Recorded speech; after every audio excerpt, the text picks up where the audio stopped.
Corporate hospitals बना छड्डे ने वो कमीशन बेस्ड डॉक्टरां नूं रख रहे हैं। जिन्ने दाखिल करेगा, जिन्ने टेस्ट करवाएगा, उन्नी ही तनख्वाह लएगा। तो वो कमीशन बेस्ड जिहड़े रख रहे हैं हॉस्पिटल्स किन्हां दे ने? इन्हां दे ही ने, सियासतदानां दे। ट्रीट करन लई हुण मतलब असीं बीमारी लभ चुके हैं, वो कीड़ियां नूं ही कढना उस शरीर विचों जिहड़े गालदे पए ने कि इन्हां नूं पछाण लओ। सवाल पुछने शुरू करो, बई तुसीं वोटां लैण आयो, दसो तुहाडे अपने पुत्तर धीआं NRI ने ਤਾਂ ਤੁਸੀਂ ਪੰਜਾਬ ਦਾ ਕੀ ਸਵਾਰਨਾ? ਬਈ ਪਿਛਲੀ ਵਾਰ ਜਦੋਂ ਆਏ ਸੀ ਉਸ ਤੋਂ 800% ਤੁਹਾਡੀ ਕਿਉਂ ਜਾਇਦਾਦ ਵੱਧ ਗਈ ਹੈ? ਕਿੱਥੋਂ ਵਧੀ? ਕੀ ਖਾਧਾ ਜੇ? ਸਾਨੂੰ ਹੀ ਨਿਚੋੜਿਆ। ਬਈ ਜਦ ਤੁਸੀਂ ਇੱਥੇ ਕਿੰਨੀਆਂ ਕੁ ਸਬਸਿਡੀਆਂ ਲੈ ਚੁੱਕੇ ਹੋ? ਬਈ ਕਿੰਨੇ ਕੁ ਤੁਹਾਨੂੰ ਸਰਕਾਰੀ ਇੱਥੇ ਮੁਲਾਜ਼ਮ ਚਾਹੀਦੇ ਨੇ ਤੁਹਾਡੀ ਜੀ ਹਜ਼ੂਰੀ ਲਈ? ਅੱਜ ਪੰਜਾਬ ਨੂੰ ਸਿਉਂਕ ਲੱਗੀ ਜੇ ਬਾਬੂਸ਼ਾਹੀ ਦੀ। ਤੁਸੀਂ ਦੇਖ ਸਕਦੇ ਹੋ ਕਿ ਇੱਕ ਜੇ ਸਾਡਾ ਅੱਜ ਬੈਠਾ ਸਕੱਤਰ, ਉਹਦੇ ਜੀ ਹਜ਼ੂਰੀ ਲਈ ਸਲਾਮਾਂ ਮਾਰਨ ਲਈ ਸਾਡੇ ਨੌਜਵਾਨ ਇਸ ਵੇਲੇ ਸਾਡੇ ਪੰਜਾਬੀ ਨੌਜਵਾਨ ਖੜ੍ਹੇ ਨੇ। ਕੋਈ ਡਰਾਈਵਰ ਬਣਿਆ ਖੜ੍ਹਾ, ਕੋਈ ਘਰਾਂ ਦੇ ਵਿੱਚ ਕੰਮ ਕਰ ਰਿਹਾ। ਉਹਨਾਂ ਦੇ ਲਗਭਗ ਇਹ ਗਿਣਤੀ ਜੋ ਪਹੁੰਚੀ ਹੋਈ ਜੇ ਇਹ 1.5 ਤੋਂ 2 ਲੱਖ ਜੇ, ਥੋੜ੍ਹੀ ਨਹੀਂ।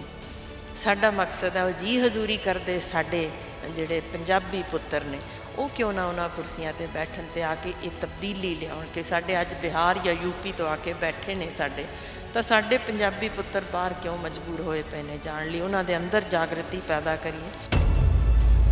ਜਿਸ ਥਾਂ 'ਤੇ ਅਸੀਂ ਦਸਵੰਧ ਕੱਢਣ ਦੀ ਗੱਲ ਕਰਦੇ ਹਾਂ, ਜਦ ਇੱਥੇ ਲੋਕਾਂ ਵਿੱਚ ਮਹਾਰਾਜਾ ਰਣਜੀਤ ਸਿੰਘ ਵਰਗਾ ਇੱਥੇ ਕੋਈ ਰਾਜਾ ਰਿਹਾ ਹੋਵੇ, ਉੱਥੇ ਹੁਣ ਅਸੀਂ ਸਿਰਫ ਇਹੀ ਦੇਖਣ ਨੂੰ ਕਿ ਇਹਨਾਂ ਦੇ ਪੁੱਤਰ, ਉਹਨਾਂ ਦੇ ਅੱਗੋਂ ਪੁੱਤਰ, ਉਹਨਾਂ ਦੇ ਜਵਾਈ ਜਾਂ ਇਸੇ ਸਰਕਲ ਵਿੱਚ ਕਿਉਂ ਆਖਰ ਪੰਜਾਬ ਰੁਲ ਗਿਆ? ਸਾਨੂੰ ਇੱਕ ਪੰਜਾਬੀ ਚਾਹੀਦਾ ਜਿਹੜਾ ਪੰਜਾਬ ਲਈ ਜਾਨ ਵਾਰ ਸਕੇ। ਮੁਫਤਖੋਰੀ ਜਦੋਂ ਲੈ ਕੇ ਆਉਣ, ਉਹਨਾਂ ਨੂੰ ਕਰ ਸਕਣ, ਭਾਈ ਇਹਦਾ ਟੈਕਸ ਕਿੰਨੇ ਕੁ % ਲਾ ਕੇ ਕੱਢੋਗੇ? ਭਾਈ ਕਿੰਨਾ ਕੁ ਦੂਜੇ ਪਾਸਿਓਂ ਸਾਨੂੰ ਨਿਚੋੜੋਗੇ? ਫੀਲਡ ਦੇ ਐਕਸਪਰਟ ਹੋ ਤੁਸੀਂ, ਪੰਜਾਬ ਦੇ ਜਿਹੜਾ ਹੈਲਥ ਸੈਕਟਰ ਸਾਰਾ ਜਾਣਦੇ ਹੋ, ਕਿੰਨੀਆਂ ਕਮੀਆਂ ਨੇ ਪੰਜਾਬ ਦੇ ਹੈਲਥ ਕੇਅਰ? ਹਸਪੀਟਲ ਚਾਹੋ ਤਾਂ ਮੇਰੇ ਇੱਕ ਜੋ ਵਿਦਿਆਰਥੀ ਪੜ੍ਹਨ ਆ ਰਿਹਾ ਜਾਂ ਵਿਦਿਆਰਥਣ ਜੋ ਕਿ MD ਕਰਨ ਆ ਰਹੀ ਹੈ, ਉਹਦੇ ਕੋਲ ਰਾਤ ਦੀ ਡਿਊਟੀ ਤੋਂ ਬਾਅਦ ਗੁਸਲਖਾਨਾ ਤੱਕ ਵੀ ਨਹੀਂ, ਪੀਣ ਦਾ ਪਾਣੀ ਨਹੀਂ। ਉਹ ਪਾਣੀ ਪੀਣ ਲਈ ਵੀ ਜਾਏਗੀ ਜਾਂ ਬੋਤਲਾਂ ਚੁੱਕ ਕੇ ਇੱਥੇ ਖੜ੍ਹੀ ਹੋਏਗੀ ਲੈ ਕੇ ਆਉਣ ਨੂੰ, ਜਿਸ ਨੇ ਦਿਨ ਰਾਤ ਖੜ੍ਹੇ ਹੋ ਕੇ ਕੰਮ ਕਰਨਾ। ਅਸੀਂ ਇੰਨੀਆਂ ਵੀ ਸਹੂਲਤਾਂ ਨਹੀਂ ਦੇ ਸਕਦੇ ਫੀਸਾਂ ਨਾਲ, ਜਿਹਦੇ ਵਿੱਚ ਅਸੀਂ ਬੰਦ ਕਰ ਦਿੱਤਾ ਕਿ ਕੋਈ ਸਾਡਾ ਰਿਕਸ਼ੇ ਵਾਲਾ ਵੀਰ ਕਿਤੇ ਆਪਣਾ ਪੁੱਤਰ ਜਾਂ ਧੀ ਪੜ੍ਹਾਉਣ ਦਾ ਸੁਪਨਾ ਨਾ ਲੈ ਸਕੇ। ਅੱਜ ਚੰਡੀਗੜ੍ਹ ਵਿਖੇ ਸਾਂਝਾ ਸੁਨਹਿਰਾ ਪੰਜਾਬ ਮੰਚ ਦਾ ਆਗਾਜ਼ ਹੋਇਆ। ਉਸੀ ਮੰਚ ਦੇ ਇੱਕ ਮੈਂਬਰ ਸਾਡੇ ਨਾਲ ਮੌਜੂਦ ਨੇ, ਡਾਕਟਰ ਹਰਸ਼ਿੰਦਰ ਕੌਰ। ਉਹਨਾਂ ਨਾਲ ਗੱਲਬਾਤ ਕਰਦੇ ਹਾਂ, ਮੰਚ ਬਾਰੇ ਜਾਣਨ ਦੀ ਕੋਸ਼ਿਸ਼ ਕਰਦੇ ਹਾਂ। ਮੈਮ, ਅੱਜ ਮੰਚ ਦਾ ਆਗਾਜ਼ ਹੋਇਆ ਹੈਗਾ, ਮੈਂਬਰ ਬਣਾਏ ਗਏ ਨੇ, ਤੁਸੀਂ ਵੀ ਉਹਨਾਂ ਮੈਂਬਰਾਂ 'ਚੋਂ। ਪਹਿਲਾਂ ਮੰਚ ਦਾ ਰੋਲ ਕੀ ਰਹੂਗਾ? ਕਿਸ ਤਰ੍ਹਾਂ ਮੰਚ ਵਰਕ ਕਰੂਗਾ? ਤੁਸੀਂ ਕੀ ਭੂਮਿਕਾ ਨਿਭਾਓਗੇ? ਦੇਖੋ, ਮੈਨੂੰ ਇਹ ਸੱਦਾ ਆਇਆ ਸੀ ਕਿ ਤੁਸੀਂ ਆਪਣੇ ਪੱਧਰ 'ਤੇ ਪੰਜਾਬੀਆਂ ਨੂੰ ਜਗਾ ਰਹੇ ਹੋ। ਇਸੇ ਤਰ੍ਹਾਂ ਵੱਖੋ ਵੱਖਰੇ ਜਿਹੜੇ ਵੀ ਇਸੇ ਕੰਮ ਵਿੱਚ ਜੁਟੇ ਨੇ, ਜੇ ਇਕੱਠੇ ਹੋ ਕੇ ਅਸੀਂ ਉਸ ਕੰਮ ਵੱਲ ਲੱਗਾਂਗੇ, ਸ਼ਾਇਦ ਜ਼ਿਆਦਾ ਦੂਰ ਤੱਕ ਆਵਾਜ਼ ਜਾਏਗੀ। ਅਤੇ ਜੋ ਸਾਡਾ ਸਾਰਿਆਂ ਦਾ ਹੀ ਮਕਸਦ ਹੈ, ਕਿਉਂਕਿ ਬੜੀ ਚਿਰਾਂ ਬਾਅਦ ਹੋਇਆ ਕਿ ਹਰ ਪੰਜਾਬ ਦਾ ਵਾਸੀ ਇਸ ਵੇਲੇ ਜਾਗਿਆ, ਉਹਨੂੰ ਸਵਾਲ ਕਰਨੇ ਆਏ ਨੇ ਕਿ ਇਹ ਕਿਉਂ ਹੋ ਰਿਹਾ। ਅਤੇ ਤੁਸੀਂ ਜਦੋਂ ਸਾਡੇ ਕੋਲ ਵੋਟਾਂ ਮੰਗਣ ਆਉਂਦੇ ਹੋ ਤਾਂ ਕੀ ਸਾਨੂੰ ਦਿਓਗੇ, ਕਿਵੇਂ ਦਿਓਗੇ, ਕਿਵੇਂ ਤਬਦੀਲੀ ਲਿਆਓਗੇ? ਉਹ ਜਿਹੜਾ ਬਦਲਾਓ ਜੋ ਕਿ ਕਿਸਾਨਾਂ ਸਦਕਾ ਸ਼ੁਰੂ ਹੋਇਆ, ਜਿਹਦੇ ਵਿੱਚ ਇੱਕ ਵੱਡਾ ਰੋਲ ਸੀ ਔਰਤਾਂ ਦਾ, ਜੋ ਖੜੀਆਂ ਹੋਈਆਂ ਨੇ, ਟਰੈਕਟਰ ਚਲਾ ਕੇ ਵੀ ਗਈਆਂ ਨੇ, ਡਾਂਗਾਂ ਵੀ ਖਾਧੀਆਂ, ਪਰ ਉਹਨਾਂ ਨੇ ਆਵਾਜ਼ ਬੁਲੰਦ ਕੀਤੀ।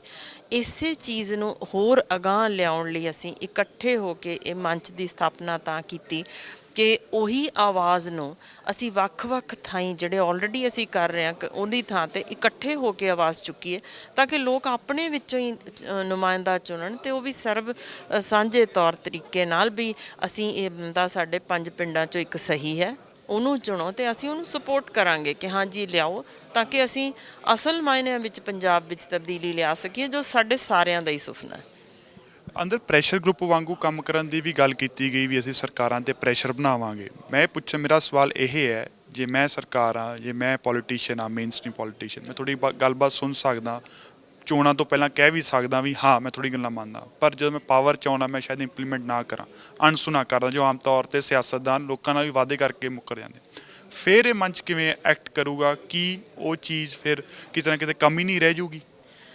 ਇਸੇ ਲਈ ਮੈਂ ਤੁਹਾਨੂੰ ਗੱਲ ਕੀਤੀ ਹੈ ਕਿ ਮੰਚ ਦਾ ਮਕਸਦ ਇਹ ਹੈ ਕਿ ਪਹਿਲਾਂ ਨੁਮਾਇੰਦੇ ਹੀ ਅਜਿਹੇ ਚੁਣੇ ਜਾਣ ਜਿਨ੍ਹਾਂ ਨੇ ਪਹਿਲਾਂ ਵੀ ਪੰਜਾਬ ਲਈ ਹੀ ਕੰਮ ਕੀਤਾ ਹੋਇਆ ਹੈ ਤੇ ਜਿਨ੍ਹਾਂ ਨੂੰ ਜ਼ਮੀਨੀ ਪੱਧਰ ਤੇ ਕੰਮ ਕਰਦਿਆਂ ਕਈ ਸਾਲ ਹੋ ਚੁੱਕੇ ਨੇ, ਉਹਨਾਂ ਨੂੰ ਹੀ ਖੜੇ ਕਰ ਰਹੇ ਹਾਂ ਕਿ ਸਰਬਸੰਮਤੀ ਨਾਲ ਚੁਣੋ, ਤਾਂ ਕਿ ਕੱਲ੍ਹ ਨੂੰ ਜੇ ਇਹ ਅੱਜ ਅਸੀਂ ਬੈਠਿਆਂ ਨੂੰ ਸਵਾਲ ਕਰ ਸਕਦੇ ਹਾਂ, ਇਹ ਦਮ ਰੱਖਦੇ ਹਾਂ ਵੀ ਹਾਂ ਤੁਸੀਂ ਗਲਤ ਕਰ ਰਹੇ ਹੋ, ਜੋ ਕਿ ਪੰਜਾਬੀਆਂ ਦੇ ਵਿੱਚ ਸਾਨੂੰ ਸੁਭਾਅ ਦਿੱਤਾ ਗਿਆ, ਉਹੀ ਅਸੀਂ ਬਾਅਦ ਵਿੱਚ ਵੀ ਉਹਨਾਂ 'ਚੋਂ ਜੇ ਕੋਈ ਗਲਤ ਕਰ ਰਿਹਾ ਹੋਏਗਾ ਤਾਂ ਫਿਰ ਇਹ ਮੰਚ ਦੇ ਨਾਲ ਹੋਰ ਲੋਕ ਅਜੇ ਵੀ ਜੁੜੇ ਹੋਏ ਨੇ, ਤੁਹਾਨੂੰ ਸ਼ਾਇਦ ਅੱਜ ਨਹੀਂ ਸਾਹਮਣੇ ਦਿਸ ਰਹੇ ਪਰ ਕਾਫੀ ਹੋਰ ਨੇ, ਵੱਡੀ ਗਿਣਤੀ ਲੋਕ ਜਿਹੜੇ ਪਹਿਲਾਂ ਹੀ ਇਹਨੂੰ ਸਪੋਰਟ ਕਰਦੇ ਪਏ ਨੇ। ਅਸੀਂ ਆ ਰਹੇ ਹਾਂ ਤਾਂ ਕਿ ਅਸੀਂ ਇੱਕ ਵੱਡਾ ਗਰੁੱਪ ਤਿਆਰ ਕਰ ਸਕੀਏ, ਇਸੇ ਤਰ੍ਹਾਂ ਕਿ ਉਹਨਾਂ ਨੂੰ ਪਤਾ ਹੋਏ ਜੇ ਇਹ ਹੁਣ ਦੇ ਰੂਲਿੰਗ ਲੋਕਾਂ ਨੂੰ ਸਵਾਲ ਕਰ ਸਕਦੇ ਸੀ ਤਾਂ ਫਿਰ ਜਿਹੜੇ ਨਵੇਂ ਚੁਣਨਗੇ ਉਹਨਾਂ ਨੂੰ ਵੀ ਇਸੇ ਤਰ੍ਹਾਂ ਹੀ ਕਟਹਿਰੇ ਵਿੱਚ ਖੜਾ ਕਰ ਸਕਦੇ ਨੇ। ਸੋ ਉਹ ਉਹਨਾਂ ਦੀ ਸਟਰੈਂਥ ਬਣਨ ਲਈ, ਦੇਖੋ ਮੈਂ ਡਾਕਟਰ ਹਾਂ, ਜੇ ਟਰੀਟਮੈਂਟ ਕਰਨੀ ਹੈ ਤਾਂ ਪਹਿਲਾਂ ਤੁਹਾਨੂੰ ਏਮਸ ਪਤਾ ਹੋਣੇ ਚਾਹੀਦੇ, ਆਬਜੈਕਟਿਵਸ ਪਤਾ ਹੋਣੇ ਚਾਹੀਦੇ, ਡਾਇਗਨੋਸਿਸ ਕਰਨਾ ਆਉਣਾ ਚਾਹੀਦਾ ਤਾਂ ਹੀ ਟਰੀਟ ਕਰ ਸਕਦੇ ਹੋ। ਅਤੇ ਟਰੀਟ ਕਰਨ ਲਈ ਹੁਣ ਮਤਲਬ ਅਸੀਂ ਬਿਮਾਰੀ ਲੱਭ ਚੁੱਕੇ ਹਾਂ, ਉਹ ਕੀੜਿਆਂ ਨੂੰ ਹੀ ਕੱਢਣਾ ਉਹ ਸਰੀਰ ਵਿੱਚੋਂ ਜਿਹੜੇ ਗਾਲਦੇ ਪਏ ਨੇ, ਕਿ ਇਹਨਾਂ ਨੂੰ ਪਛਾਣ ਲਓ, ਸਵਾਲ ਪੁੱਛਣੇ ਸ਼ੁਰੂ ਕਰੋ। ਬਈ ਤੁਸੀਂ ਵੋਟਾਂ ਲੈਣ ਆਇਓ, ਦੱਸੋ ਤੁਹਾਡੇ ਆਪਣੇ ਪੁੱਤਰ ਧੀਆਂ NRI ਨੇ ਤਾਂ ਤੁਸੀਂ ਪੰਜਾਬ ਦਾ ਕੀ ਸਵਾਰਨਾ। ਬਈ ਪਿਛਲੀ ਵਾਰ ਜਦੋਂ ਆਏ ਸੀ ਉਸ ਤੋਂ 800% ਤੁਹਾਡੀ ਕਿਉਂ ਜਾਇਦਾਦ ਵੱਧ ਗਈ ਹੈ, ਕਿੱਥੋਂ ਵਧੀ, ਕੀ ਖਾਧਾ ਜੇ, ਸਾਨੂੰ ਹੀ ਨਿਚੋੜਿਆ। ਭਈ ਜਦ ਤੁਸੀਂ ਇੱਥੇ ਕਿੰਨੀਆਂ ਕੁ ਸਬਸਿਡੀਆਂ ਲੈ ਚੁੱਕੇ ਹੋ, ਭਈ ਕਿੰਨੇ ਕੁ ਤੁਹਾਨੂੰ ਸਰਕਾਰੀ ਇੱਥੇ ਮੁਲਾਜ਼ਮ ਚਾਹੀਦੇ ਨੇ ਤੁਹਾਡੀ ਜੀ ਹਜ਼ੂਰੀ ਲਈ। ਅੱਜ ਪੰਜਾਬ ਨੂੰ ਸਿਉਂਕ ਲੱਗੀ ਜੇ ਬਾਬੂਸ਼ਾਹੀ ਦੀ। ਤੁਸੀਂ ਦੇਖ ਸਕਦੇ ਹੋ ਕਿ ਇੱਕ ਜੇ ਸਾਡਾ ਅੱਜ ਬੈਠਾ ਸਕੱਤਰ, ਉਹਦੇ ਜੀ ਹਜ਼ੂਰੀ ਲਈ ਸਲਾਮਾਂ ਮਾਰਨ ਲਈ ਸਾਡੇ ਨੌਜਵਾਨ ਇਸ ਵੇਲੇ, ਸਾਡੇ ਪੰਜਾਬੀ ਨੌਜਵਾਨ ਖੜੇ ਨੇ, ਕੋਈ ਡਰਾਈਵਰ ਬਣਿਆ ਖੜਿਆ, ਕੋਈ ਘਰਾਂ ਦੇ ਵਿੱਚ ਕੰਮ ਕਰ ਰਿਹਾ, ਉਹਨਾਂ ਦੇ ਲਗਭਗ ਇਹ ਗਿਣਤੀ ਜੋ ਪਹੁੰਚੀ ਹੋਈ ਜੇ ਇਹ 1.5 ਤੋਂ 2 ਲੱਖ ਜੇ, ਥੋੜ੍ਹੀ ਨਹੀਂ। ਸਾਡਾ ਮਕਸਦ ਹੈ ਉਹ ਜੀ ਹਜ਼ੂਰੀ ਕਰਦੇ ਸਾਡੇ ਜਿਹੜੇ ਪੰਜਾਬੀ ਪੁੱਤਰ ਨੇ ਉਹ ਕਿਉਂ ਨਾ ਉਹਨਾਂ ਕੁਰਸੀਆਂ 'ਤੇ ਬੈਠਣ ਤੇ ਆ ਕੇ ਇਹ ਤਬਦੀਲੀ ਲਿਆਉਣ, ਕਿ ਸਾਡੇ ਅੱਜ ਬਿਹਾਰ ਜਾਂ UP ਤੋਂ ਆ ਕੇ ਬੈਠੇ ਨੇ ਸਾਡੇ, ਤਾਂ ਸਾਡੇ ਪੰਜਾਬੀ ਪੁੱਤਰ ਬਾਹਰ ਕਿਉਂ ਮਜਬੂਰ ਹੋਏ ਪਏ ਨੇ ਜਾਣ ਲਈ। ਉਹਨਾਂ ਦੇ ਅੰਦਰ ਜਾਗਰਤੀ ਪੈਦਾ ਕਰੀਏ ਕਿ ਭਈ ਆਹ ਵੀ ਰਾਹ ਨੇ, ਇੱਧਰ ਚਲੋ, ਤੁਸੀਂ ਜੱਜ ਬਣੋ, ਤੁਸੀਂ ਵਕੀਲ ਬਣੋ, ਤੁਸੀਂ ਤਬਦੀਲੀ ਲਿਆਉਣ ਵਾਲੇ ਹੋ। ਇਹੀ ਮਕਸਦ ਹੈ ਕਿ ਉਹਨਾਂ ਨੂੰ ਜਗਾਈਏ, ਰਾਹ ਦਿਖਾ ਦਈਏ, ਇੱਕ ਰਾਹ ਦਸੇਰਾ ਬਣਨ ਦੀ ਕੋਸ਼ਿਸ਼ ਹੈ। ਇੱਕ ਡਾਕਟਰ ਮੈਮ, ਤੁਸੀਂ ਆਪਣੀ ਸਪੀਚ ਵੀ ਕਿਹਾ ਵੀ ਜਿਹੜਾ ਫ੍ਰੀ ਕਰੀ ਜਾਂਦੇ ਨੇ ਸਿਆਸਤਦਾਨ, ਪਿਛਲੇ ਦਿਨਾਂ 'ਚ ਹਰ ਪਾਰਟੀ ਫ੍ਰੀ ਦਾ ਨਾਰਾ ਦੇ ਰਹੀ ਹੈ, ਅਸੀਂ ਫ੍ਰੀ ਆਹ ਕਰ ਦਿਆਂਗੇ, ਫ੍ਰੀ ਉਹ ਕਰ ਦਿਆਂਗੇ, ਤੁਸੀਂ ਉੱਤੇ ਬੜੀ ਤਲਕ ਟਿੱਪਣੀਆਂ ਕਰ ਰਹੇ ਹੋ, ਤੁਸੀਂ ਕਿਵੇਂ ਦੇਖਦੇ ਹੋ? ਲੋਕਾਂ ਨੂੰ ਕੀ ਕਹਿਣਾ ਚਾਹੋਗੇ ਫ੍ਰੀ ਵਾਲੇ ਮਸਲੇ ਦੇ ਉੱਤੇ? ਕਿਉਂਕਿ ਲੋਕ ਇੱਕਦਮ ਨੂੰ ਚਾਹਵਾਨ ਹੋ ਜਾਂਦੇ ਨੇ ਵੀ ਫ੍ਰੀ ਮਿਲੂਗਾ, ਆਸਾਂ ਜਾਗ ਪੈਂਦੀਆਂ ਨੇ ਵੀ ਸਾਰੇ ਨੂੰ ਤਾਂ ਫ੍ਰੀ ਹੋ ਜਾਊਗਾ, ਉਸ ਦੇ ਉੱਤੇ ਤੁਸੀਂ ਕੀ ਕਹਿਣਾ ਚਾਹੋਗੇ?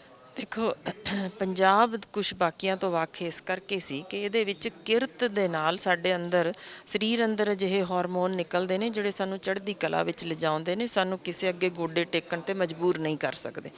ਹੌਲੀ ਹੌਲੀ ਜਿਵੇਂ ਇਹ ਕੋਝੀ ਸਿਆਸਤ ਸ਼ੁਰੂ ਹੋਈ, ਉਹਦੇ ਵਿੱਚ ਦਰਅਸਲ ਮੁਫਤਖੋਰੀ ਦੇ ਨਾਲ ਸੀ ਸਾਨੂੰ ਕਿਰਤ ਤੋਂ ਪਰਾਂ ਖਿੱਚਣਾ।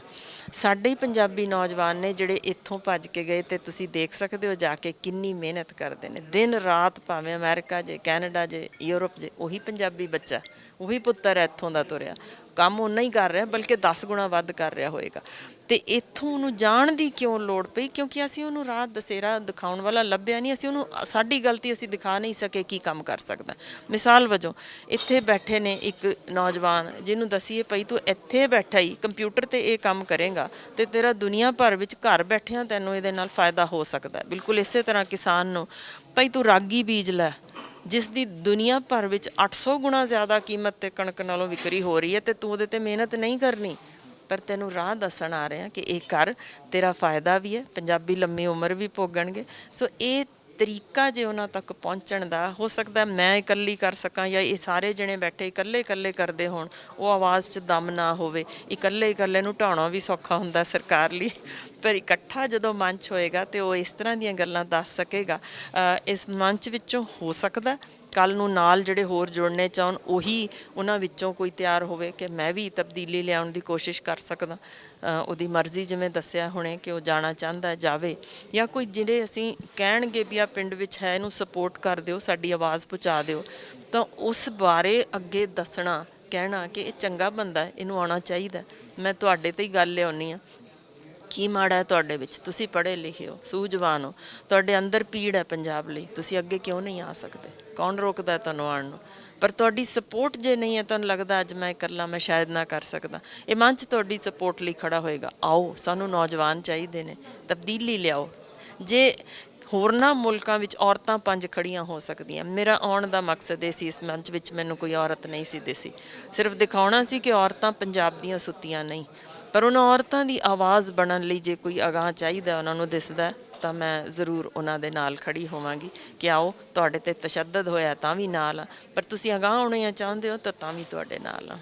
ਇੱਕ ਤੁਸੀਂ ਪੜ੍ਹੇ ਲਿਖੇ ਅਨਪੜ੍ਹ ਸਿਆਸਤਦਾਨਾਂ ਦੀ ਵੀ ਗੱਲ ਕੀਤੀ ਹੈਗੀ, ਜਿਹੜੇ ਮੌਜੂਦਾ ਸਿਆਸਤਦਾਨ ਨੇ, ਖਾਸ ਕਰਕੇ ਪੰਜਾਬ ਦੀ ਗੱਲ ਕਰੀਏ, ਉਹਨਾਂ ਨੂੰ ਤੁਸੀਂ ਕਿਵੇਂ ਦੇਖਦੇ ਹੋ? ਤੁਸੀਂ ਕਿਹਾ ਵੀ ਬਹੁਤ ਵਾਰੀ ਹੁਣ ਅਨਪੜ੍ਹ ਨੂੰ ਚੁਣ ਲਿਆ ਤੇ ਹੁਣ ਪੜ੍ਹੇ ਲਿਖਿਆਂ ਨੂੰ ਚੁਣੋ, ਉਹਦੇ ਉੱਤੇ ਦੇਖੋ, ਵਿਜ਼ਨ ਹੋਣੀ ਚਾਹੀਦੀ ਹੈ ਕਿਸੇ ਦੀ। ਮੇਰਾ ਖਿਆਲ ਹੈ ਅਸੀਂ ਇੱਕ ਚਪੜਾਸੀ ਤੁਸੀਂ ਅੱਜ ਰਖਵਾਉਣ ਜਾਓਗੇ ਨਾ ਸਕੂਲ ਵਿੱਚ, ਉਹਦਾ ਪੁੱਛਣਗੇ ਕਿ ਇਹਦਾ ਦੱਸੋ ਕਿੰਨੀ ਪੜ੍ਹਾਈ ਕੀਤੀ ਹੋਈ ਹੈ, ਪੁੱਛਦੇ ਹੋ? ਇਸ ਤੋਂ ਬਗੈਰ ਨਹੀਂ ਰੱਖ ਸਕਦੇ। ਮੈਂ ਤਾਂ ਹੈਰਾਨ ਹਾਂ ਕਿ ਸਾਡੇ, ਮੈਂ ਹੌਸਪੀਟਲ ਦੀ ਗੱਲ ਆਪਣੇ ਦੀ ਕਰਾਂ, ਕਲਾਸ 4 ਵੀ ਰੱਖਣਾ ਤਾਂ ਪੁੱਛਣਗੇ ਕਿੰਨਾ ਪੜ੍ਹਿਆ, ਉਸ ਹਿਸਾਬ ਨਾਲ ਰੱਖਦੇ ਹਾਂ। ਪਰ ਅਸੀਂ ਕਦੇ ਕਿਸੇ ਨੂੰ ਨਹੀਂ ਪੁੱਛਿਆ ਜੋ ਸਾਡੇ ਸਿਰਾਂ 'ਤੇ ਆ ਕੇ ਬੈਠ ਜਾਣੇ ਨੇ ਕਿੰਨੇ ਕੁ ਪੜ੍ਹੇ ਨੇ। ਜੇ ਕੋਈ 5ਵੀਂ ਪਾਸ ਬੰਦਾ, ਮੈਨੂੰ ਸਿਰਫ ਇਹ ਸਮਝਾ ਦਿਓ ਕਿ ਉਹ ਬਰੀਕੀਆਂ ਸਮਝ ਸਕੇਗਾ ਕਿ ਇੱਕ ਐਡਵਾਂਸਡ ਜਾਂ ਟੈਕਨੋਲੋਜੀ ਜਿੱਥੇ ਵਰਤੀ ਜਾਣੀ ਹੈ, ਉੱਥੇ ਕਿਸ ਤਰੀਕੇ ਉਹਦਾ ਪ੍ਰਸਾਰ ਹੋਣਾ, ਕਿਵੇਂ ਉਹਨੂੰ ਯੂਥ ਨੂੰ ਉਹਦੇ ਵਿੱਚ ਇਨਵੋਲਵ ਕਰਨਾ, ਅਤੇ ਕਿਸ ਤਰੀਕੇ ਉਸ ਨੂੰ ਤੁਸੀਂ ਅੰਤਰਰਾਸ਼ਟਰੀ ਪੱਧਰ ਤੱਕ ਲਿਜਾਣਾ। ਯਾਨੀ ਇਹ ਭਾਵੇਂ ਤੁਸੀਂ ਇੱਕ ਮੰਤਰੀ ਲੈਵਲ ਹੈ ਜਾਂ ਭਾਵੇਂ, ਨਾਲੇ ਫਿਰ ਉਹਦਾ ਡੀਲਿੰਗ ਦੇਖੋ, ਕਿਉਂ ਉਹਨਾਂ ਨੂੰ ਬੇਵਕੂਫ ਬਣਾ ਜਾਂਦੇ ਨੇ ਇਹ ਸਾਰੇ ਸਕੱਤਰ ਸਾਹਿਬਾਨ, ਕਿਉਂਕਿ ਉਹਨਾਂ ਨੂੰ ਪਤਾ ਹੁੰਦਾ ਕਿ ਵਿੰਗ ਤੜਿੰਗ ਨਾਲ, ਕਿਉਂਕਿ ਇਹਨਾਂ ਦੀ ਸਮਝ ਇੰਨੀ ਕਿ ਅਸੀਂ ਮਰੋੜ ਤਰੋੜ ਕੇ ਆਪਣਾ ਕੰਮ ਕਢਵਾ ਲੈਂਦੇ ਹਾਂ। ਇਹੀ ਕਾਰਨ ਹੈ ਕਿ ਸਾਡੇ ਪੰਜਾਬ ਦੀ ਓਨੀ ਵਿਰਾਸਤ ਨਹੀਂ ਸਾਂਭੀ ਜਾ ਰਹੀ, ਕਿਉਂਕਿ ਉਹਨਾਂ ਦੀ ਸੋਚ ਸੀਮਤ ਆਪਣੇ ਤੱਕ ਹੋ ਜਾਂਦੀ ਹੈ। ਮੈਂ, ਮੇਰਾ ਟੱਬਰ, ਅਤੇ ਉਸੇ ਦੇ ਵਿੱਚ ਉਹ ਅੜੇ ਹੋਏ, ਉਹਨਾਂ ਨੂੰ ਪੰਜਾਬ ਨਹੀਂ ਦਿਸ ਰਿਹਾ। ਨਹੀਂ ਤਾਂ ਮੈਨੂੰ ਦੱਸ ਦਿਓ ਕਿ ਜਿਸ ਥਾਂ 'ਤੇ ਅਸੀਂ ਦਸਵੰਧ ਕੱਢਣ ਦੀ ਗੱਲ ਕਰਦੇ ਹਾਂ, ਜਾਂ ਜਿੱਥੇ ਲੋਕਾਂ ਵਿੱਚ ਮਹਾਰਾਜਾ ਰਣਜੀਤ ਸਿੰਘ ਵਰਗਾ ਇੱਥੇ ਕੋਈ ਰਾਜਾ ਰਿਹਾ ਹੋਵੇ, ਉੱਥੇ ਹੁਣ ਅਸੀਂ ਸਿਰਫ ਇਹੀ ਦੇਖਣ ਨੂੰ ਕਿ ਇਹਨਾਂ ਦੇ ਪੁੱਤਰ, ਉਹਨਾਂ ਦੇ ਅੱਗੋਂ ਪੁੱਤਰ, ਉਹਨਾਂ ਦੇ ਜਵਾਈ, ਜਾਂ ਇਸੇ ਸਰਕਲ ਵਿੱਚ ਕਿਉਂ ਆਖਰ ਪੰਜਾਬ ਰੁਲ ਗਿਆ। ਸਾਨੂੰ ਇੱਕ ਪੰਜਾਬੀ ਚਾਹੀਦਾ ਜਿਹੜਾ ਪੰਜਾਬ ਲਈ ਜਾਨ ਵਾਰ ਸਕੇ। ਕੁਛ ਇਸ ਤਰੀਕੇ ਦੀ ਤਬਦੀਲੀ ਦਾ ਪਹਿਲੀ ਵਾਰ ਸੁਨਹਿਰਾ ਸੂਰਜ ਨਿਕਲਦਾ ਦਿਸਿਆ ਕਿ ਲੋਕ ਉੱਠੇ ਨੇ, ਸਵਾਲ ਕਰਦੇ ਨੇ। ਇਹੀ ਸਵਾਲ ਜੇ ਮੁਫਤਖੋਰੀ ਜਦੋਂ ਲੈ ਕੇ ਆਉਣ, ਉਹਨਾਂ ਨੂੰ ਕਰ ਸਕਣ, ਭਾਈ ਇਹਦਾ ਟੈਕਸ ਕਿੰਨੇ ਕੁ % ਲਾ ਕੇ ਕੱਢੋਗੇ, ਭਾਈ ਕਿੰਨਾ ਕੁ ਦੂਜੇ ਪਾਸਿਓਂ ਸਾਨੂੰ ਨਿਚੋੜੋਗੇ, ਕਿਉਂਕਿ ਇੱਕ ਇੱਕ 'ਤੇ ਜਿਸ ਨੂੰ 800 ਲੀਟਰ ਪੈਟਰੋਲ ਮਿਲ ਰਿਹਾ ਹੋਏ, ਇਹਨਾਂ ਦੇ ਆਮ ਜਿਨ੍ਹਾਂ ਨੂੰ, ਉਹ ਕੀ ਗੱਲ ਸਮਝ ਸਕਦੇ ਨੇ ਕਿ ਆਮ ਬੰਦੇ ਦੀ ਕਿਹੜੀਆਂ ਤਕਲੀਫਾਂ 'ਚੋਂ ਲੰਘ ਰਿਹਾ। ਇੱਕ ਮੈਂ ਇਹ ਗੱਲ ਪੁੱਛਣਾ ਚਾਹੁੰਦਾ, ਤੁਸੀਂ ਮੈਡੀਕਲ ਫੀਲਡ ਦੇ ਐਕਸਪਰਟ ਹੋ, ਤੁਸੀਂ ਪੰਜਾਬ ਦੇ ਜਿਹੜਾ ਹੈਲਥ ਸੈਕਟਰ ਸਾਰਾ ਜਾਣਦੇ ਹੋ।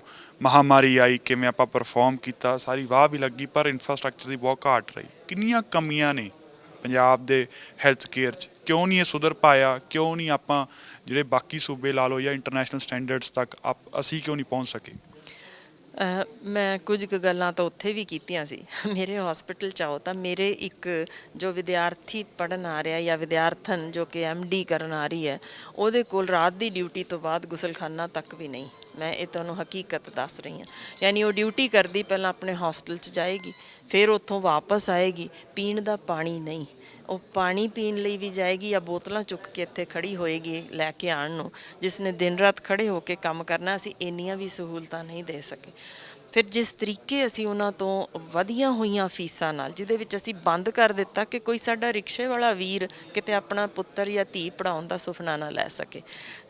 ਮੈਂ ਜਦੋਂ ਆਪ ਜੁਆਇਨ ਕੀਤੀ ਸੀ MBBS, ਮੈਨੂੰ ਯਾਦ ਹੈ 30 ਸਾਲ ਪੁਰਾਣੀ, ਮੈਂ 32 ਸਾਲ ਪੁਰਾਣੀ ਗੱਲ ਕਰ ਰਹੀ ਹਾਂ। ਉਦੋਂ ਮੈਨੂੰ ਪਤਾ ਮੇਰੀ ਕਲਾਸ ਵਿੱਚ ਸਨ ਜਿਹੜੇ ਇੱਕ ਚਲਾਉਂਦੇ ਸਨ ਖੱਡੀ, ਉਸ ਸਮੇਂ ਉਹਨਾਂ ਦੀ ਬੇਟੀ ਆਈ ਸੀ, ਮੇਰੀ ਬੜੀ ਕਲੋਜ਼ ਫਰੈਂਡ ਹੈ, ਮੈਨੂੰ ਬੜਾ ਮੇਰਾ ਪਿਆਰ ਹੈ ਉਹਦੇ ਨਾਲ। ਸੋ ਇਸ ਤਰੀਕੇ ਦੇ ਲੋਕ ਉਦੋਂ ਜੇ ਆ ਸਕਦੇ ਸਨ। ਅੱਜ ਵੀ ਪ੍ਰਤਿਭਾ ਹੈ ਉਹਨਾਂ ਵਿੱਚ, ਪਰ ਕੋਈ ਰਾਹ ਅਸੀਂ ਛੱਡਿਆ ਨਹੀਂ। ਕਰੋੜਾਂ ਰੁਪਏ ਦੀ ਫੀਸਾਂ ਦੇ ਕੇ ਮੈਨੂੰ ਨਹੀਂ ਲੱਗਦਾ ਕਿ ਅਸੀਂ ਆਮ ਬੰਦੇ ਲਈ ਉਹ ਰਾਹ ਵੀ ਛੱਡਿਆ, ਅਤੇ ਉਹਨਾਂ ਤੋਂ ਵਾਪਸ ਕੀ ਪਾਲਦੇ ਹਾਂ।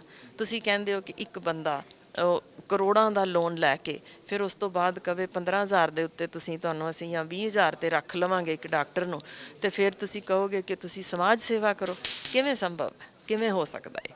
ਉਹਨੇ ਕੀ ਕਰਨਾ, ਆਪਣੀ ਲੋਨ ਕਿਸ ਤਰੀਕੇ ਲਾਣਾ? ਫਿਰ ਉਸੇ ਦੇ ਬੱਚੇ ਨੂੰ ਤੁਸੀਂ ਕਹੋਗੇ 15,000 ਦੀ ਤੈਨੂੰ ਦੇਤੀ, ਪਰ ਹੁਣ ਤੇਰਾ ਬੱਚਾ ਜੇ ਐਡਮਿਸ਼ਨ ਲਏਗਾ ਨਰਸਰੀ ਵਿੱਚ ਤਾਂ 25,000 ਰੁਪਏ ਉੱਥੇ ਐਡਮਿਸ਼ਨ ਫੀ ਪਰ।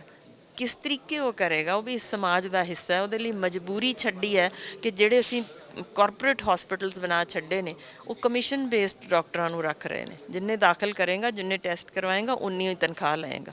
ਤੇ ਉਹ ਕਮਿਸ਼ਨ ਬੇਸਡ ਜਿਹੜੇ ਰੱਖ ਰਹੇ ਨੇ ਹਸਪੀਟਲਸ, ਕਿਹਨਾਂ ਦੇ ਨੇ? ਇਹਨਾਂ ਦੇ ਹੀ ਨੇ, ਸਿਆਸਤਦਾਨਾਂ ਦੇ ਨੇ। ਯਾਨੀ ਇਹ ਪੂਰਾ ਚੱਕਰਵਿਊਹ ਜਿਨ੍ਹਾਂ ਨੇ ਘੜਿਆ ਹੈ, ਜੇ ਅਸੀਂ ਅਸਲੀਅਤ ਨਹੀਂ ਲੋਕਾਂ ਤੱਕ ਲਿਜਾਵਾਂਗੇ ਤਾਂ ਕਿਵੇਂ ਸੰਭਾਲ ਆਏਗੀ? ਸਾਡੇ ਮੈਡੀਕਲ ਕਾਲਜ ਬੰਦ ਹੋ ਰਹੇ ਨੇ, ਕਾਰਨ ਕਿ ਸਾਡੇ ਕੋਲ ਰੀਇੰਪਲੋਇਡ ਜੋ ਇਹਨਾਂ ਦੇ IAS ਵਾਲਿਆਂ ਦੇ ਮਾਪੇ ਨੇ, ਉਹਨਾਂ ਨੂੰ ਰਿਟਾਇਰਮੈਂਟ ਤੋਂ ਬਾਅਦ ਵੀ ਰੀਇੰਪਲੋਏ ਕਰਕੇ ਨਵੇਂ ਅਸੀਂ ਅੱਗੋਂ ਆਣ ਹੀ ਨਹੀਂ ਦੇ ਰਹੇ, ਰਸਤੇ ਬੰਦ ਕਰ ਰਹੇ ਹਾਂ। ਤਾਂ ਨਵੇਂ ਕਿੱਥੇ ਜਾਣ? ਉਹ ਕਹਿਣਗੇ ਇੱਥੇ ਨਹੀਂ, ਅਸੀਂ ਹਰਿਆਣੇ 'ਚ ਲੱਗ ਜਾਂਦੇ ਹਾਂ, ਜੰਮੂ ਕਸ਼ਮੀਰ ਲੱਗ ਜਾਂਦੇ ਹਾਂ, ਅਸੀਂ ਕਿਸੇ ਹੋਰ ਦਿੱਲੀ ਚਲੇ ਜਾਂਦੇ ਹਾਂ। ਮਜਬੂਰ ਲਿਆ ਕੇ ਅਸੀਂ ਮਜਬੂਰੀ ਕਰਤੀ ਕਿ ਸਾਡਾ ਹੀ ਇੱਕ ਪੰਜਾਬ ਹੈ ਜਿੱਥੇ ਸੁਪਰ ਸਪੈਸ਼ਲਿਸਟ ਹੈ ਨਹੀਂ, ਆਉਣਾ ਹੀ ਨਹੀਂ ਚਾਹੁੰਦੇ ਕਿਉਂਕਿ ਥਾਂ ਹੀ ਨਹੀਂ। ਅਤੇ ਨਾ ਅਸੀਂ ਉਹਨਾਂ ਨੂੰ ਉਸ ਹਾਲਤ ਤੱਕ ਰਹਿਣ ਦੇ ਰਹੇ ਹਾਂ ਕਿ ਉਹ ਆਪਣੀ ਵਰਤੋਂ ਕਰ ਸਕਣ, ਜੋ ਉਹਨਾਂ ਨੇ ਸਿੱਖਿਆ ਉਹਦੀ ਵਰਤੋਂ ਕਰਨ ਜੋਗੀ ਥਾਂ ਨਹੀਂ ਦਿੱਤੀ। ਸਟਾਫ ਸਾਡੇ ਕੋਲ ਹੈ ਨਹੀਂ। ਇੱਕ surgeon super specialist neuro surgeon ਆਉਂਦਾ, ਕਹਿੰਦਾ ਸਟਾਫ ਦੇ ਦਿਓ, ਮੈਂ ਆਪਰੇਸ਼ਨ ਕਰਨ ਨੂੰ ਤਿਆਰ ਹਾਂ। ਉਹ ਕਹੋ ਨਾ ਤਾਂ ਸਾਡੇ ਕੋਲ ਬਿਲਡਿੰਗ ਹੈ, ਨਾ ਸਟਾਫ ਹੈ, ਤੂੰ ਆਪੇ ਹੀ ਸਫਾਈ ਕਰ, ਆਪੇ ਹੀ ਨਰਸ ਲਿਆ ਅਤੇ ਆਪੇ ਹੀ ਕਰ। ਕਿਵੇਂ ਕਰੇ? ਯਾਨੀ ਇਹ ਚੀਜ਼ਾਂ ਕੌਣ ਸਮਝੇਗਾ ਜਦ ਤੱਕ ਅਸੀਂ ਇਹ ਲੋਕਾਂ ਤੱਕ ਪਹੁੰਚਾਵਾਂਗੇ ਨਹੀਂ ਕਿ ਅਸਲੀਅਤ ਵਿੱਚ ਕੌਣ ਹੈ ਇਸ ਸਾਰੀ ਬਰਬਾਦੀ ਦਾ ਕਾਰਨ। ਅਤੇ ਉਹ ਜੇ ਕੋਈ ਇੱਕ ਵਿਜ਼ਨ ਵਾਲਾ ਬੰਦਾ ਹੀ ਨਹੀਂ ਅੱਗੇ ਲਿਆਵਾਂਗੇ, ਜਿਹਨੂੰ ਪਤਾ ਹੀ ਨਹੀਂ ਕਿ ਕੀ ਲੋੜਾਂ ਨੇ, ਕਿਵੇਂ ਇਹਨੂੰ ਅੱਗੇ ਪ੍ਰੋਸੀਡ ਕਰਨਾ ਹੈ, ਕਿਸ ਪੱਧਰ 'ਤੇ। ਇੱਕ ਪਿੰਡ ਦੇ ਵਿੱਚ ਰਾਤ ਨੂੰ ਇੱਕ ਪ੍ਰੈਗਨੈਂਟ ਲੇਡੀ ਨੂੰ ਜੇ ਦਰਦਾਂ ਸ਼ੁਰੂ ਹੋ ਗਈਆਂ, ਉਹ ਕਿਉਂ ਪਹਿਲਾਂ ਜਾਵੇ 25 ਕਿਲੋਮੀਟਰ ਜਾਂ 30 ਕਿਲੋਮੀਟਰ? ਕਿਉਂ ਨਹੀਂ ਪਿੰਡ ਦੇ ਵਿੱਚ, ਜਿੱਥੇ ਕਿ ਅਸੀਂ ਬਣਾ ਚੁੱਕੇ ਹਾਂ ਸਾਰਾ ਕੁਛ, ਉੱਥੇ ਸਾਰਾ ਕੁਛ ਮੁਫਤ ਦੀ ਅਰੇਂਜਮੈਂਟ ਉੱਥੇ ਹੀ ਹੋਵੇ, ਵਧੀਆ ਹਸਪੀਟਲ ਹੋਵੇ? ਕਿਉਂ ਨਹੀਂ ਕਰ ਸਕਦੇ? ਬਹੁਤ ਸੌਖੀ ਚੀਜ਼ ਹੈ, ਸਿਰਫ ਇੱਕ ਨਜ਼ਰੀਆ ਬਦਲਣ ਦੀ ਲੋੜ ਹੈ। ਇੱਕ ਆਖਰੀ ਸਵਾਲ ਮੇਰਾ, ਇਹ ਮਿਲੇਨੀਅਲਸ ਨੌਜਵਾਨ ਜਿਹੜੇ ਆ, ਮਿਲੇਨੀਅਲਸ ਕਿਹਾ ਜਾਂਦਾ ਇਹਨਾਂ ਨੂੰ, ਇਹਨਾਂ ਦਾ ਇੰਟਰਸਟ ਬਹੁਤ ਥੋੜ੍ਹੀ ਚਿਰ ਜਾਂ ਟੈਨਸ਼ਨ ਸਪੈਨ ਕਹਿ ਲਓ ਬਹੁਤ ਘੱਟ ਹੁੰਦਾ ਕਿਸੇ ਵੀ ਗੱਲ ਪ੍ਰਤੀ, ਅਤੇ ਇੱਕ ਗੱਲ ਨੂੰ ਫੜਦੇ ਆ, ਉਹਨੂੰ ਫੜ ਕੇ ਛੱਡ ਦਿੰਦੇ, ਦੂਸਰੀ 'ਤੇ ਪਹੁੰਚ ਜਾਂਦੇ ਨੇ। ਇਹ ਜਿਹੇ ਜਦੋਂ ਤੁਸੀਂ ਨੌਜਵਾਨ ਪੀੜ੍ਹੀ ਨਾਲ ਜਿਹੜਾ ਕਹਿ ਲਓ ਵੀ ਬਹੁਤ ਛੇਤੀ ਐਂਬੀਸ਼ੀਅਸ ਤਾਂ ਹੈ ਹੀ, ਬਹੁਤ ਛੇਤੀ ਰਿਜ਼ਲਟ ਭਾਲਦਾ, ਉਹ ਨਾਲ ਕਿਵੇਂ ਡੀਲ ਕਰੋਗੇ? ਦੇਖੋ, ਹਿਊਮਨ ਸਾਈਕੀ ਬੜੀ ਕੰਪਲੈਕਸ ਹੈ। ਇਹਨੂੰ ਅਸੀਂ ਕਹੀਏ ਵੀ 2 ਮਿੰਟਾਂ 'ਚ ਠੀਕ ਕਰ ਸਕਾਂਗੇ, ਸੰਭਵ ਨਹੀਂ ਹੈ। ਦਿਮਾਗ ਨੂੰ ਟ੍ਰੇਨ ਕਰਨਾ ਪੈਂਦਾ ਜਦੋਂ ਤੁਸੀਂ ਕਿਸੇ ਇੱਕ ਚੀਜ਼ ਦੇ ਵੱਲ ਤੁਰਨਾ ਹੁੰਦਾ। ਅਤੇ ਇਹ ਅਦਰਵਾਈਜ਼ ਸਾਡਾ ਹਿਊਮਨ ਮਾਈਂਡ ਬਣਿਆ ਹੀ ਇਸ ਤਰ੍ਹਾਂ, ਬੜੀ ਛੇਤੀ ਡਿਸਟਰੈਕਟ ਹੋ ਜਾਂਦਾ ਵੀ ਉੱਧਰੋਂ ਕੁਛ ਹੋਰ ਆਵਾਜ਼ ਆਈ, ਉੱਧਰ ਦੇਖ ਲਈ, ਇੱਧਰ ਕੁਛ ਹੋਰ ਆਈ, ਇਹ ਦਿਸਿਆ, ਉੱਧਰ ਕੁਛ ਹੋਰ ਨਵੀਂ ਚੀਜ਼ ਆਈ।